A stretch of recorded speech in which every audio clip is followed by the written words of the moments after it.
दोस्तों, क्या आप ऑनलाइन गेमिंग खेलते हैं? अगर आपने ऑनलाइन गेमिंग खेला है और गेम खेलकर आपने कुछ फंड जो जीता है विथड्रॉ किया अपने ही बैंक अकाउंट में और आपका बैंक अकाउंट फ्रीज़ हो गया। अगर ऐसी स्थिति आपके संग बनती है तो आप क्या करेंगे? एक बहुत ही प्रॉब्लमैटिक स्थिति होती है दोस्तों। इसमें आजकल बहुत ज़्यादा बैंक अकाउंट फ्रीज़ भी हो रहे हैं, लीन भी हो रहे हैं और अगर आप ऐसी समस्या में फँसते हैं तो आपको अरेस्टिंग तक का सामना करना पड़ सकता है। अगर ऐसा कुछ होता है तो आपको करना क्या चाहिए? आज इस वीडियो में हम इसी टॉपिक पर डिस्कस करने वाले हैं। नमस्कार दोस्तों, मैं हूँ एडवोकेट आयुष गर्ग और आप देख रहे हैं अपना YouTube channel online legal centre. Bank account freeze और साइबर क्राइम से रिलेटेड और इन्फॉर्मेटिव वीडियोस देखने के लिए आप हमारी प्लेलिस्ट पर भी विजिट कर सकते हैं। तो चलिए बिना देर करे टॉपिक को शुरू करते हैं। दोस्तों, ऑनलाइन गेमिंग बिल लागू होने के बाद भारत में मनी से रिलेटेड जो भी ऑनलाइन गेम्स हैं उन पे पूरी तरीके से बैन लग गया है। अब आप अगर पैसा लेन देन वाला कोई गेम खेलते हैं तो पूरी तरीके से बैन है। लेकिन ऑफशोर गेम्स जो कि इंडिया के बाहर से ऑपरेट होते हैं, वो गेम्स कंपनियां आज भी भारत में अपने गेम्स चला रहे हैं, खिला रहे हैं और ये सब पूरी तरीके से इलीगल है। सरकार इस पे कंट्रोल करने की कोशिश कर रही है, लेकिन अभी तक पूरी तरीके से कंट्रोल नहीं हो पाया है और इस प्रकार के गेम की वजह से लोग ऑनलाइन गेमिंग खेलते हैं, फंड जीतते हैं, इसमें बहुत ज़्यादा फंड वो हारते हैं और ऐसी स्थिति में जब वो फंड कुछ भी जीतते हैं अमाउंट और वो अमाउंट उनके बैंक अकाउंट में आता है, तो उनका बैंक अकाउंट फ्रीज़ या लीन हो जाता है। अब यहाँ पे फ्रीज़ या लीन होने का साइबर कंप्लेंट का कारण ये नहीं है कि आपने किसी के संग कोई क्राइम कर दिया, बल्कि यहाँ पे आप एक विक्टिम ही हैं। लेकिन हो ये रहा है कि जो फंड आप रिसीव कर रहे हैं जीतने वाले अमाउंट के रूप में और विथड्रॉ करते हैं अपने अकाउंट में, वो साइबर क्राइम से कहीं न कहीं कुछ न कुछ लिंक में होता है और चैन में आपके अकाउंट में फंड आता है, तो आपका बैंक अकाउंट फ्रीज़ या लीन हो जाता है। वैसे दोस्तों, आपको इस प्रकार की कोई गेम नहीं खेलने चाहिए, लेकिन गलती से अगर आप खेल गए हैं, तो नए कानून के अंतर्गत इसमें सज़ा के प्रावधान उन लोगों के लिए हैं जो गेमिंग खिलाते हैं या गेमिंग का प्रमोशन करते हैं। गेमिंग खेलने वालों के लिए सज़ा के प्रावधान अभी इसमें नहीं है।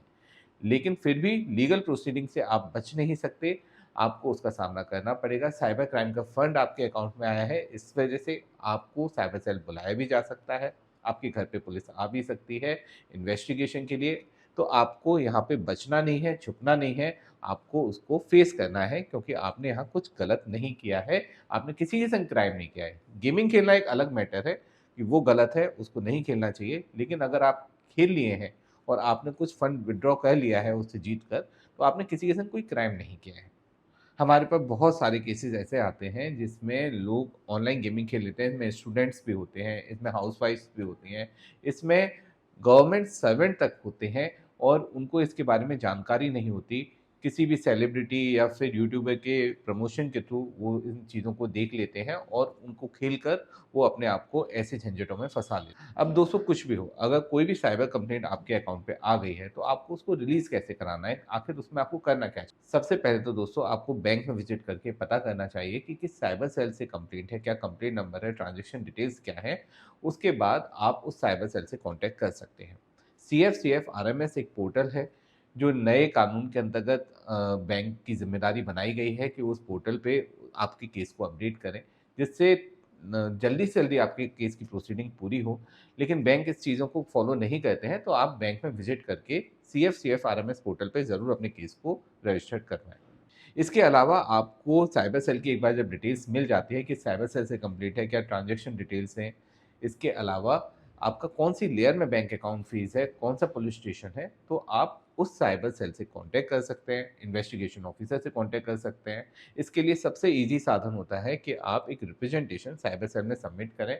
एडवोकेट के माध्यम से करें तो उसमें लीगल पॉइंट्स आपके सारे क्लियर होते हैं और एक रिटन एविडेंस भी आपके फ़ेवर में बन जाता है, जिससे आपको आगे लीगल प्रोसीडिंग का सामना नहीं करना पड़ता। अकाउंट अनफ्रीजिंग की प्रक्रिया थोड़ी लंबी बन जाती है ऐसी स्थिति में, लेकिन खर्चे भी आपके कम होते हैं और आपको आगे लीगल प्रोसीडिंग का भी सामना नहीं करना पड़ता है।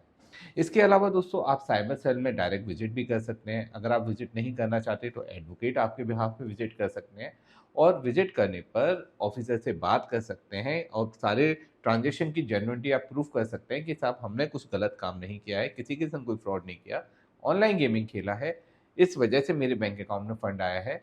मैं डिस्प्यूटेड अमाउंट जो भी मेरे अकाउंट में फंड आया है, मैं रिटर्न करने को रेडी हूँ।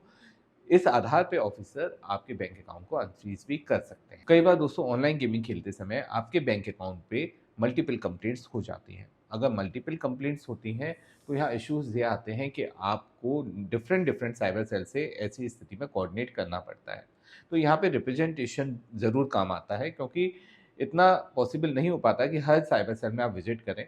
आपने कोई क्राइम नहीं किया है, लेयर में आपका अकाउंट फ्रीज है, कोई डायरेक्ट कंप्लेंट नहीं है आपके खिलाफ, तो रिप्रेजेंटेशन यहाँ पे सफिशिएंट होता है। अब अकाउंट में अगर फंड फंसा हुआ है, आपका पैसा रुका हुआ है, तो ऐसी स्थिति में, या फिर आपका सैलरी अकाउंट है और सैलरी आके उसमें रुकती जा रही है, तो ऐसी स्थिति में आपको जल्द से जल्द अनफ्रीज कराना पड़ेगा। तो आप साइबर सेल में विजिट कर सकते हैं, कोर्ट के थ्रू भी आप जा सकते हैं। कोर्ट के थ्रू अकाउंट को अनफ्रीज कराने के लिए आपको रिट पिटिशन हाई कोर्ट में फाइल करनी होती है।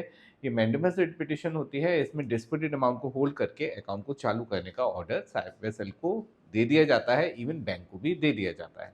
आजकल डिफरेंट डिफरेंट हाई कोर्ट से इस फेवर में ऑर्डर्स आए हैं, और आसान तरीका है कि कोर्ट से भी आप अपने अकाउंट को अनफ्रीज करा सकते हैं। वैसे दोस्तों ऑनलाइन गेमिंग बिल्कुल भी सही नहीं है, आपको नहीं खेलना चाहिए। जहाँ पे पैसे का लेन देन हो वो तो बिल्कुल भी नहीं करना चाहिए।